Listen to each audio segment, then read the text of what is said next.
Bratasena gawe kaget rawing siadi ana negara Ngastina darbe wigati apa mara kake matur marang pun Kakang Dimas Duryudana kakangku sepira gedhening kaluputanku aku nyuwun samudra pangaksama dene aku sowan mongko tanpa tinimbalan ingkang sekawit dina iki dina isih dijanjekke karo Durna bapakku aku bakal entuk kawruh kasampurnan kawruh panunggal manjing suruping pati sarta sastra cetha paripurna ing wangsit mula nalika aku prapta ana ing Sukalima Durna bapakku ora ana ujaring Wara Cantrik yen to Durna bapakku sowan ning negara Ngastina ora sronta atiku enggal aku entuk ngelmu ingkang wis tak kandhakake mau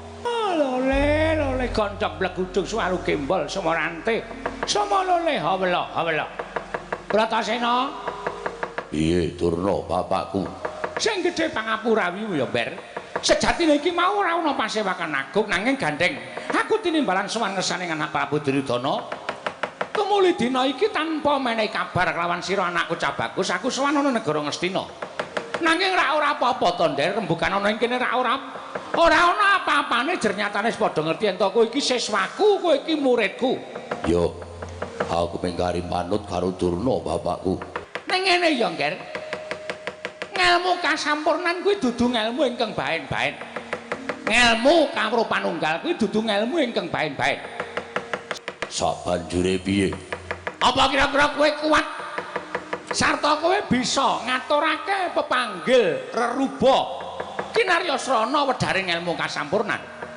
pepanggil reruba ya kuwi syarat-syaratane apa Bagi Bapa Durna paring pangandikan aku mengkari manut. Syarat-syaratane iki kowe kudu goleki kangaran kayugong susuing angin. Kayugong susuing angin. Heeh. Wujude kaya ngapa? Aku dhewe ya durung ngerti. Ning pancen kuwi kena diarani tegese ana gumelare ning jagat. Kayugong susuing angin. Papane menyang endi? Papane ana ing wana Tik Brasara. Ing kono ana gunung kang aran Gunung Candramuka, ana guwa sing jeneng Guwa Sigrangga. Aku kudu golek kayugong susuing angin ora sesuk. Aku saiki njaluk pamit. Lho, Bratasena, apa ora tata-tata dhisik? Tata-tata. Jroning atiku wis madhep mantep yen to bakal golek kayugong susuing angin. Mula dina iki uga aku njaluk pamit budal marang wana Tik Brasara. Dimas Para Prayoga kembul bojana kawan pun kakang luwih dhisik. Kembul bojana tinemu mburi sing wigati syarat kudu kecekel. Aku njaluk pamit Durna bapakku. Lelanana dina iki aku njaluk pamit. Munggah ana ing Gunung Candramuka tak golekane kang aran kayugong susuing angin. Lho, sing ati-ati Werkudara, sing ati-ati ya Bratasena.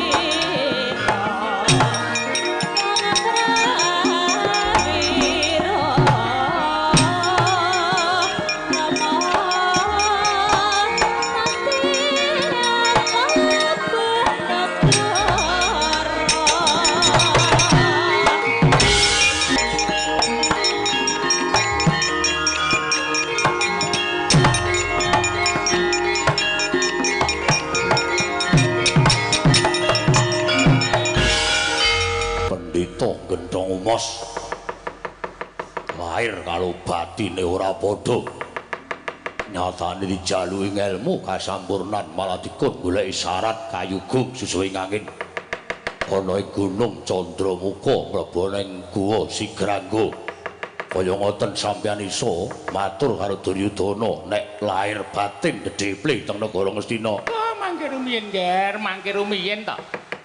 Panjenengan menika kedahipun nyuwun prisa dhateng ing Bapa ing Sukalima. Nuwun sewu lho, Nger. Nuwun sewu panjenengan sampun ngantos duka kaliyan kula. Wana Tik Brasara menika alas ingkang gawat kliwat wingit kepati satu mara satu mati sampun malih jalma menungsa nadyan dewa kemawon boten wantun ingkang mandhap wonten ing wana Tik Brasara. langkung-langkung minggah wonten ing Gunung Candramuka menika gunung ingkang gawat. Guwa Sigrangga menika guwa ingkang kalangkung gawatipun. Ger Bratasena minggah wonten ing Gunung Candramuka menika nuwun sewu madosi barang ingkang boten wonten. Kayugang susu ingkang menika kula inggih namung nemu seratan tuwin nemu pemanggih kayugang susu ingkang jengan dikorsakaken Bratasena tekaning pati wonten ing telenging Gunung Candramuka Guwa Sigrangga dinten menika kasembadan Ger Bawadana.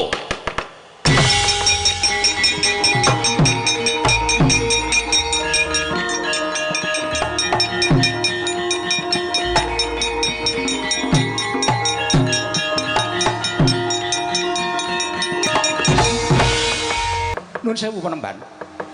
Mboten nginten babar pisan ingkang sekawit pengendhanipun Bapak Durna kula midhangetaken daki sajaipun ketingalipun anggen paduka sih tresnanipun kasok dhateng kadang kula pun Bratasena nanging pinanggihipun bareng sareng kula midhanget sabdanipun Bapak Durna ingkang pekasan menika kala wau ingkang pungkasan menika kala wau persasat kadidene kaget raos sing manahipun ingkang putra Nyawangga.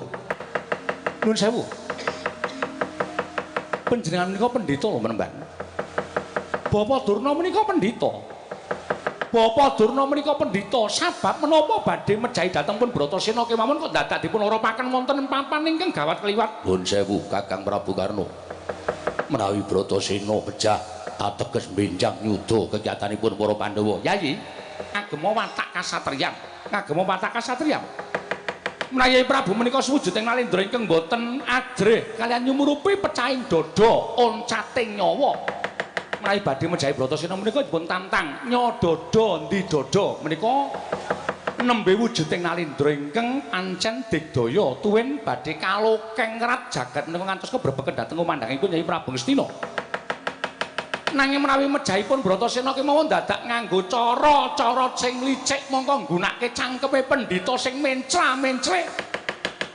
Esok dele sore tempe nyuwun pangapunten kula menika dados Nayaka Ngastina wirang. Wirang Yai.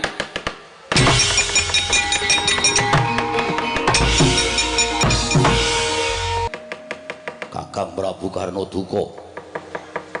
Samangke malah kados mekaten kawonten negari Ngastina nanging kula sanget rumajeng dhateng pemanggih panjenengan. Oh, lajeng keparengipun. Samangke kula suwun dipun tenggo sowanipun Bratasena nek pancen bali mingkari jeneng sampeyan kula unggahke teng pepanggungan kula sembah kaping 1000. Cetha nek sampeyan iso gawe tentrem nalindra Ngastina. Matur sembah nuwun, matur sembah nuwun. Paman Hari Sengguni wonten timbalaning ngadawu ketapno para Sata Kurawa nek pancen Bratasena iso bali saka Alastik Brasara saka Gunung Candramuka diranjap tendalan kula ora kepengin weruh Bratasena urip. Oh inggih ngestakaken dawuh Kartomarma wonten timbalan budalna kang padha sepa ingsun kondur kedaton kula non paramadal pasilan sing ati-ati aja kaya bocah cilik Dimas Kartomarma.